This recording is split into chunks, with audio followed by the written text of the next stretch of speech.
Me llamo Lidia Martín y desde hace 20 años soy psicóloga, escritora y conferenciante. En este tiempo me he dedicado sobre todo y me he especializado en intentar dar respuestas a muchos de los desafíos y retos que nos plantea la vida cotidiana, especialmente en el ámbito de la salud mental, y enfrentarnos de una manera diferente a esa especie de palabra maldita que demasiadas veces es la palabra cambio. En El mundo con otros ojos, este espacio que ahora también es tuyo, espero que te encuentres cómodo, que puedas disfrutar de escuchar de muy diferentes temas con diferentes voces y sensibilidades, a veces desde lo humano, desde lo profesional o científico, también desde lo espiritual, porque las personas somos un todo que no deberíamos simplemente compartimentar. Así que si te apetece esta propuesta, si te apetece que maticemos tantas cosas necesarias, que podamos ver la vida en grises, porque sabes que no es solo en blanco y negro, este es tu lugar, me encanta compartirlo contigo y te animo entonces a que pongas atención porque empezamos ahora mismo.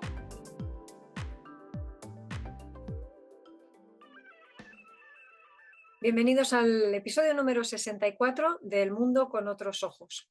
Hablamos hoy de qué significa el miedo. Estamos en una serie en estos últimos episodios en los que te he estado intentando explicar de una manera simplificada cuál es el mensaje básico que nos trasladan algunas de las emociones también elementales, como son la alegría, la tristeza, el miedo o el enfado. Hay otras dos, como sabes, que son el asco y la sorpresa, que abordamos un poquito en el primero de los episodios de este pack, pero quiero detenerme en estas dos que nos faltan, la de hoy, el miedo, próximo día, el enfado, porque son de las más comunes entre nosotros, mucho más lógicamente que el asco o que la sorpresa, que surgen en momentos mucho más puntuales. Esas 6 emociones reducidas a estas 4 muy elementales, cuando conseguimos entenderlas bien y conseguimos comprender el mensaje oculto que parecen tener, entonces la vida funciona de una manera muy distinta. Empezamos a reconocer que las emociones no son el enemigo, que no tenemos que pelearnos con ellas, sino que por el contrario, cuando comprendemos lo que nos quieren lanzar como mensaje, entonces podemos actuar en consecuencia y utilizarlas a nuestro favor y no en contra. Te recuerdo que una de las cosas que hemos estado comentando es que son una especie de mensajero, pero que en ningún caso funcionan como una brújula que nos indica el norte. Más bien son una luz roja que podemos y debemos atender simplemente para pararnos, detenernos a pensar qué es lo que puede estar sucediendo y, conociendo algo de lo que suelen querer decirnos estas emociones, empezar a hacernos preguntas relevantes que nos lleven a tomar también decisiones adecuadas respecto a la situación que tenemos.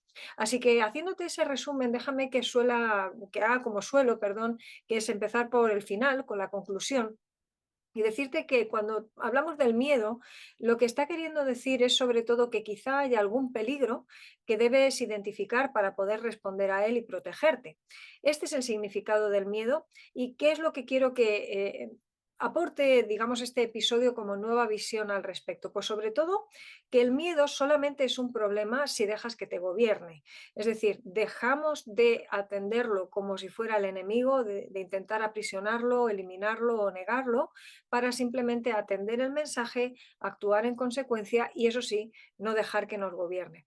Te voy a desarrollar todo esto a lo largo de estos próximos minutos, pero al menos sí que me gusta que empecemos siempre con lo que es la conclusión, por una parte, y, como sabes, esa nueva visión del asunto para que podamos ir afinando y centrando nuestros sentidos hacia esa dirección que te anticipo.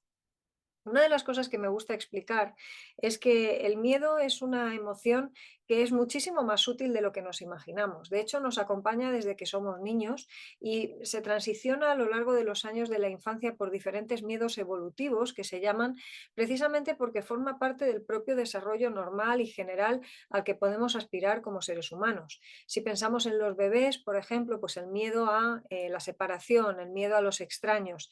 Cuando vamos avanzando en edad, pues el miedo a la oscuridad, por ejemplo, a los monstruos, el tener determinado tipo de pesadillas, el miedo a la soledad, por ejemplo. Cuando alcanzamos los años de los 10, 11, 12 aproximadamente, pues el miedo a la muerte, todo un sentido creciente de trascendencia, de qué pasa más allá, hacernos preguntas existenciales. Algunos de esos miedos pues los vamos superando conforme va avanzando el tiempo, pero también sucede que algunos se quedan ahí un poco atascados en nuestro recorrido personal y no siempre terminamos de darle una respuesta satisfactoria. Claro, cuando estas cosas nos obligan a pensar en asuntos que no nos gustan nos producen un malestar y es la razón por la cual no nos sentimos cómodos teniendo miedo. Pero si somos muy honestos y analizamos esto desde este punto de vista, fíjate que en realidad en todos esos miedos hay mucho de utilidad. El hecho de que un niño pequeño, por ejemplo, sienta miedo ante un extraño es lo que va a hacer que no se vaya con cualquiera. El que tenga miedo de separarse de su madre, pues también en un sentido porque es su fuente de salvación, entre comillas, ¿no? De subsistencia, de supervivencia, su padre y su madre. Mayormente seguramente lo viven con las madres que suelen ser la figura principal de apego. Cuando los niños van avanzando en edad y van teniendo miedos de tipo más relacionado con la oscuridad. Bueno, pues en un sentido a todos nos da un cierto miedo la oscuridad, no está mal. Entrar en un portal oscuro cuando no sabes muy bien qué hay ahí, bueno, pues el tener ese poquito de miedo quizá es el que hace que vayas con cierta cautela. Las chicas, las mujeres sabemos un poquito más de esto, ¿verdad? Que vayas un poquito preparada, que enciendas la luz cuanto antes, que te asegures de que ese portal está vacío y que no hay nadie escondido, por ejemplo, el andar por la calle con una cierta cautela. Todas estas cosas están bien, en un sentido están enfocadas y orientadas a protegernos. El problema, como ya vas intuyendo, es cuando todo eso se dispara y termina gobernándonos, cuando no podemos pasar una noche solos, cuando no podemos apagar la luz para dormir, cuando somos niños, cuando no dejamos de pensar en la enfermedad o en la muerte, por ejemplo, aunque son elementos en los que deberíamos pensar y no hacer como hacemos muchas veces los adultos, transitar por estos temas como muy de puntillas, como si fuéramos a vivir para siempre cuando realmente no es así. Si hay una estadística que se cumple es que la gente enferma y se muere. Y por tanto son temas en los que debemos detenernos. Ahora, ¿dejo que me gobierne el miedo o me doy cuenta de que el miedo puede ser algo funcional que bien empleado, bien utilizado, puede ayudarme a identificar cuál es el peligro, poner los remedios oportunos y por tanto protegerme? Bien, esta es la segunda de las opciones que quiero que puedas quedarte con ella, que puedas preservar en tu cabeza para efectivamente empezar a ver el miedo como un aliado y no como un enemigo. Cuando nosotros nos damos cuenta de que un miedo nos está gobernando, posiblemente se está convirtiendo en ansiedad. Estamos dejando que el ejercicio que el miedo hacía, que era el de simplemente avisarnos, se termine en un ejercicio de invasión de la propia vida, y eso es lo que tenemos que intentar poner en cota. Así que ahora que te he contado un poco más acerca del miedo funcional, déjame que te ponga un ejemplo también para separarlo de la ansiedad, porque es, dicho de una manera así un poco simplona, un miedo salido de madre, ¿no? Un miedo que se escapa de los circuitos normales. Imagínate que tú estás en la calle y que te encuentras delante de ti un perro a punto de morderte.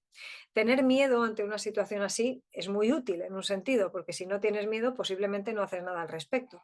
Pero si lo tienes, es muy probable que busques dónde guarecerte, dónde subirte, un árbol, detrás de un seto, dar un grito, lanzar una piedra, avisar al dueño. Cualquiera de esas cosas sería la acción que sigue al hecho de que tú has identificado ese peligro. El miedo de alguna manera te ha hecho ponerte en guardia, identificar el peligro y hacer lo correspondiente. Si no tienes miedo, si eres un temerario, que es la alternativa a no tener miedo, no es la valentía, por cierto, es el ser temerario, entonces ese miedo que te podría haber protegido deja de protegerte. Ahora, ¿qué sería la ansiedad?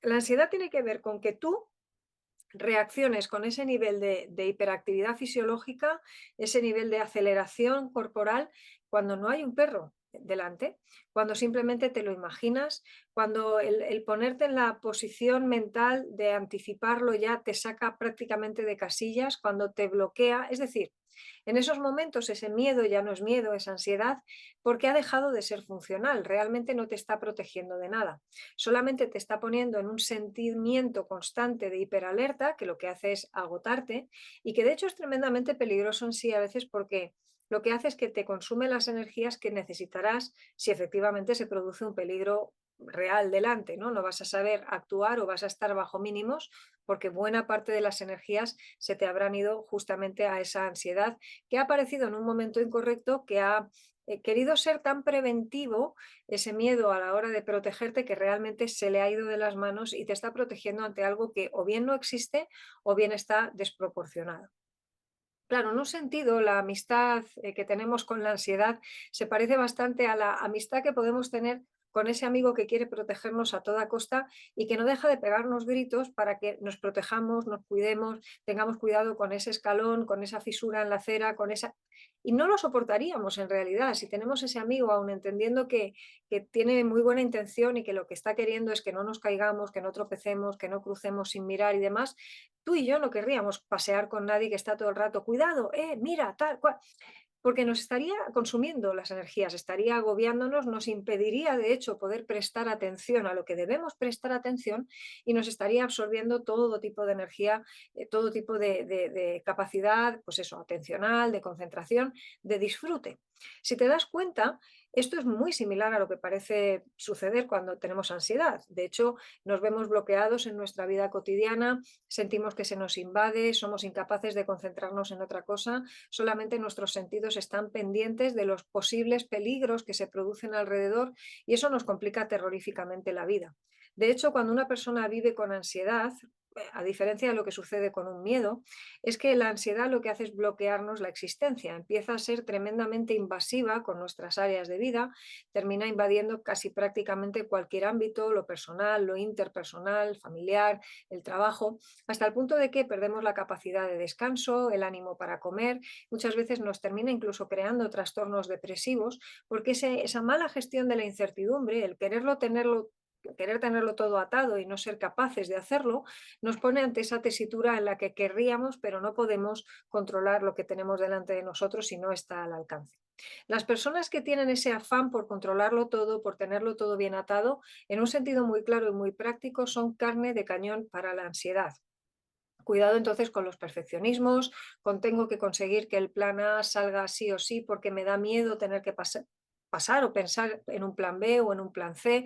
Todo este tipo de cosas, en las que no nos podemos detener hoy porque no es el momento, quizá lo abordamos en otro episodio, son las que tenemos que tener bien acotadas y bien identificadas. El miedo es una cosa, nos ayuda, la ansiedad es otra, es un miedo desproporcionado, nos bloquea y lo que queremos en todo esto es que las emociones puedan ser recursos útiles para nosotros y no precisamente bloqueantes. La clave en todo esto, sea cual sea la emoción con la que estás lidiando, es qué haces con ella. Porque de hecho, cuando hablábamos de la alegría, y recordarás que te hacía ese apunte de que el hecho de que sea una emoción que nos gusta no significa necesariamente que siempre sea algo utilizado positivamente, podemos traerlo aquí y aplicar el mismo principio exactamente a esta situación que estamos manejando ahora con el miedo. Si yo tengo miedo, pero ese miedo me ayuda utilizándolo correctamente a resolver determinadas situaciones, a pedir la ayuda correspondiente, a subirme a un árbol cuando tengo el perro delante a punto de morder, pues bienvenido sea ese miedo, es fantástico. Puedo estar utilizando una emoción negativa de una manera oportuna, puedo estar utilizando una alegría, que es una emoción positiva, de una forma inoportuna. Por ejemplo, pues lanzarme al vacío de todo tipo de decisiones impulsivas desde una euforia que me hace tomar malas decisiones. La clave ves que está una y otra vez en cómo vas a utilizarla. ¿Vas a dejar que esa emoción te gobierne?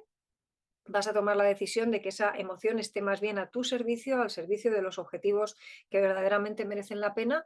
¿O por el contrario, vas a dejarte llevar? Y esa es la tremenda tendencia que tenemos a día de hoy, ¿no? En un mundo posmoderno como el que vivimos, el sentimentalismo, la hipersensibilidad, es una de las grandes batallas que estamos teniendo que pelear y no la estamos ganando. En un sentido, las personas se están dejando llevar como si fuera una verdad absoluta por cada una de sus emociones y esas emociones muchas veces nos llevan a un sitio equivocado. Ciertos miedos, por ejemplo, que nos bloquean para tomar decisiones básicas y elementales y que nos están impidiendo sistemáticamente llegar al objetivo de avanzar, de estudiar una carrera, de continuar con lo que estamos haciendo, por ejemplo, de darle respuesta a alguno de los retos que se nos plantean día a día y que nos permitirían alcanzar mejores cuotas de bienestar o de avance en la vida. Cuando el miedo nos bloquea, entonces la cosa empieza a complicarse, aquello empieza a interferir en nuestra vida cotidiana y no nos permite avanzar. Nos puede estar llevando entonces en una dirección incorrecta, en una dirección equivocada y por eso insistimos tanto en la idea de que esto no puede ser una brújula, en todo caso una luz en rojo. Así que, ¿hacia dónde quiero llevarte? Sobre todo, cuando tienes un miedo delante, tienes que pensar que si haces lo que tienes que hacer, aquello va a desaparecer. Es decir, ante el miedo a la oscuridad, voy a poner un ejemplo muy obvio, Si por una parte te enfrentas en un portal a esa oscuridad y enciendes la luz, cuanto antes enciendes la luz, antes desaparece el miedo. Está claro. Si al encender la luz aparece un nuevo peligro y el miedo persiste, bueno, pues entonces habrá que hacer frente a ese peligro. Si tengo ahí a un posible agresor, salir corriendo en dirección contraria hará finalmente que cuando me haya puesto a salvo el miedo retroceda. Y es que cuando hacemos lo que tenemos que hacer, evidentemente la cosa se soluciona. Cuando estamos ante una ansiedad, imagínate un niño que tiene miedo a la oscuridad porque piensa que hay monstruos ahí. Bueno, hasta que el niño no se enfrente a la oscuridad, porque la solución en ese caso no es encender la luz, aunque podemos ir aproximándoles poquito a poco a luces cada vez más tenues, que al final puedan llegar a tener la luz apagada. Esto es lo que se llama en psicología aproximaciones sucesivas para una exposición, ¿no? Pero llegará un momento en que el niño tenga que tener la luz apagada y ahí lo que necesita es darse cuenta, comprobar de que darse cuenta que ese miedo no es un miedo realista, que efectivamente se puede estar a oscuras y que no solamente no pase nada malo, sino que además al contrario, dormimos mucho mejor con la luz apagada, segregamos más melatonina con la oscuridad de la que segregamos, por ejemplo, cuando estamos con las luces encendidas y nuestro cuerpo pierde un poco el norte respecto a cuando es de día y cuando es de noche.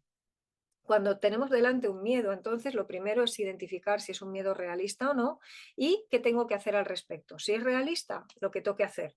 Si no es realista, enfrentarme y comprobar que lo que temo realmente no sucede y que por tanto puedo proseguir la vida. Cada vez que me enfrento a una ansiedad o a un miedo y consigo dar ese paso adelante, el miedo retrocede inevitablemente. O sea, el miedo no va a crecer si nosotros hacemos lo que tenemos que hacer. Así que si quieres vivir sin miedo, no te queda otro remedio que empezar a tomar la decisión muy intencional de enfrentarlo. Quédate entonces con esto. El miedo significa peligro, atiéndelo, pondéralo, intenta identificar si es realista o no y sobre todo no te dejes gobernar por él. Haz lo que toca hacer y el miedo sin duda retrocederá.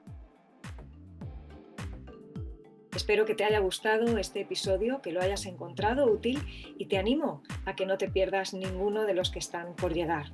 Te voy a invitar también a que puedas visitar mi página web www.lidiamartin.com y que te suscribas para estar atento a todas las novedades. Esa es la plataforma desde la que vas a poder acceder a mucho contenido gratuito, a mis publicaciones, muchos descargables, también clases, acceso a mis redes sociales. Te animo a que puedas seguirme allí, puedas estar al tanto de todas las cosas nuevas que voy aportándote, que creo son contenido de valor y que luego podrás aplicar a tu vida cotidiana, a tu día a día. Esto es una reunión de expertos, no te olvides. Quizá yo soy experta en comportamiento, ¿de acuerdo? Pero tú eres el verdadero experto en tu vida, el que sabes qué cosas van a convenirte más, qué cosas te van a resultar más útiles. Así que no te pierdas ninguna de ellas y te veo en el próximo episodio de El Mundo con Otros Ojos.